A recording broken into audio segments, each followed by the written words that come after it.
Graduated from the university. I happen to work with another university, as a secretary. I'm a professional secretary. Then after that, I got another job with a medical setting. You know, being a secretary, the demand is there. So I happen to be in a medical setting.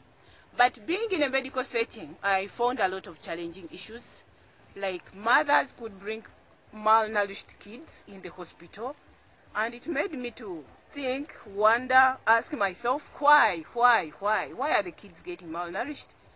So all those reasons, they pushed me into farming, because I told you, all of you who have been following my story, we are farming in the northern part of this country, Uganda. Northern part of this country, Uganda, it's a semi-arid area. It's a dry place, as you can see maybe from my background, it is all showing. It's a real semi-arid environment. But we are farming. We want to put food on the table. Christine is my name, the principal farmer, a real-life coach, because I use things which are surrounding you to put food on the table. And also, I am the path to your smiling destination. Here I am today. I have an amazing plant. Maize is just besides me. This is maize. And maize, I found out, because being a secretary and being in a medical setting, I was asking myself, why? So when I started farming, it has pushed me into doing research. I do a lot of research, and I write a lot of findings of whatever I've researched about. Then I struggle every day. I come to you to bring the best out of me. Whatever that I find has helped me, I know it can be helpful to you out there. So here I am today, ready to create very many smiles around the world, because a hungry person is an hungry person. I'm farming. I have maize here. I have maize, and I found out maize is one plant that has a lot of values. Maize, when it is at its tender stage, very young stage, it makes fodder. I have a little maize here. Maize at this stage can be fodder, food for the birds, chicken, pigs, cows, all those animals. They do eat this when maize is at its early stage. When it's around 3 feet, some people cut it and they make hay for their animals. Those who have big farms, like the horses, they have the cows, they cut maize at 3 feet, they make hay for their animals. Maize is an amazing plant. For those of you who are wondering and asking yourselves, like here in Africa, many schools feed their students, their children, on maize, which is posho, most of the time. So you could be asking yourself, why is the school feeding kids like this and that? But maize is an amazing plant. I have one here. This maize here, when you harvest it like this, you get the seeds like this. You pound them, seeds for maize, they make good food, posho. Maize seeds, if maize has not dried to this level and you eat it like the roasted one, it is very, very nutritious, because there is a percentage of eating some bit of it, some few seeds when they are raw. So when you eat it in a raw form, or even when it is posho, when it is in a raw form, you have a higher value of nutrients. But when it is eaten like this, you still get your values. There are a lot of vitamins in this food. There is vitamin C, there is vitamin E, there is vitamin K, there is vitamin B1, B2, B3, B5, B6, folic acid, potassium, all in this. It is an amazing plant. It is an amazing crop. So I do farm a lot of it. So when maize, it is at this level, if you have eaten it, you have gotten all the nutrients in it, all those vitamins, then there is no reason why a school cannot feed your kids on this, and they stay healthy, they stay looking good. Not only that, in this maize here, there is sugar. You can get sugar out of it. I'll not take you into those details, but there is sugar out of this maize. There is also oil. Oil from maize is also there. There is also ethanol. It is also a content that we get in this maize. Not only that, when maize has dried, like the one I've shown you, or before it has dried properly, like at this level, you can use it still to make hay for the animals. But at this stage, this hay may not be very nice or tasty for animals. So what do? We add molasses in it. We chop it into smaller seeds. in smaller pieces like this, and we can make hay for the animals. You add molasses in it, it is very tasty for the animals.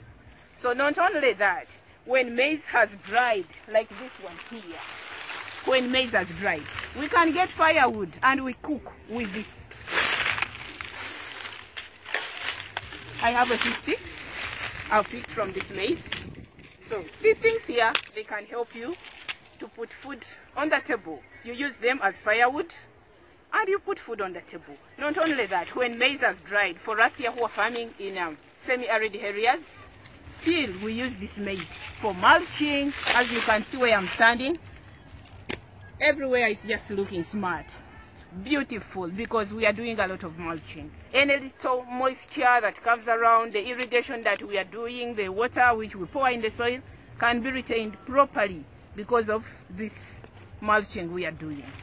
So we are still farming in the semi-arid areas. What else can we make from maize? Maize, when we have harvested it and we have gotten the seeds off from the cob, yes, the cob, when the seeds are off, we can still use something. We can still do something with that. We pound the cob of the maize, and it comes with something like this. But you have to pound it to be more soft than this. So when you have pounded it like this, you add a lot of water. Make it more soft. Add a lot of water in it. When it is properly soaked, people who want to grow mushrooms, if you don't have cotton, these things can help you to grow mushrooms. Things from the cob of the maize. Not only that, if you still want to cook, these things can also cook. The maize cob can also cook. I can show you how we use them and we cook. Let me show you. You just light your fire like this.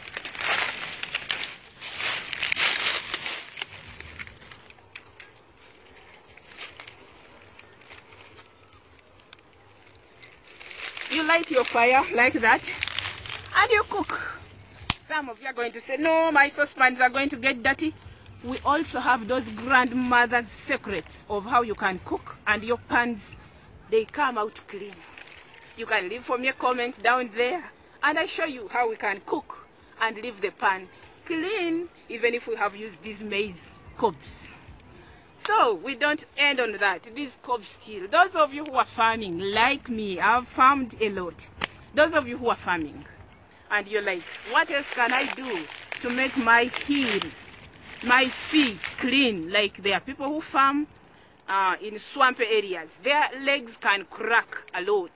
Their feet can crack a lot. You find somebody, the legs, the feet have cracked to the extent that you can throw a small seed of millet, sukuma wiki, and it is almost germinating from there in your feet. No, my fellow farmers, we can still do something. This cob here, if it is burnt properly, here it is just a sample. It is now rough. When you touch it, is rough. You can use this with some soap. Scrub your feet properly such that those cracked things, they can go off. Scrub properly, get some Vaseline, apply on your feet. Please, I'm not just a farmer, but I'm your beautician for today. So you're going to scrub, apply some Vaseline, and get smart and get clean. So maize is an amazing crop to me. I farm a lot of maize because I have chicken. I have people that I feed at the farm. So farm with Ruth. I always have the easiest, the quickest, the simplest methods of farming. We have them. Subscribe to my channel, because every day I get a subscriber. You make me to bring the best out of me, and I'm going to do it. This whole year, oh, try me. You're not going to regret. Thank you for being there. Thank you for watching. Till we meet again next week for another amazing video. May the good Lord bless you.